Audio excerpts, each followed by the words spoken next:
Hello everyone, welcome to Commodities podcast. This is Rakesh Khanna from Sharekhan BNP Paribas. Today we have an update on natural gas.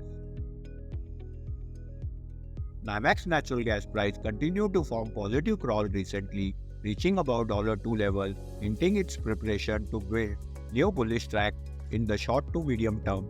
On the downside, key support hold at $2 level, supported by positive momentum signal, will increase the chance of surpassing $2.30 resistance to move toward new positive stations at $2.50 followed by $2.70 in upcoming trading sessions.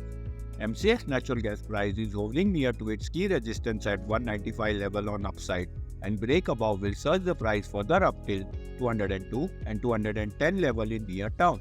On the other hand, key support hold at 178 level on downside, and break below will act as a trend reversal.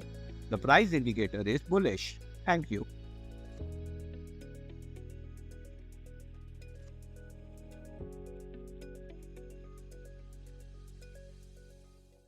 Investment in securities market are subject to market risks. Read all the related documents carefully before investing.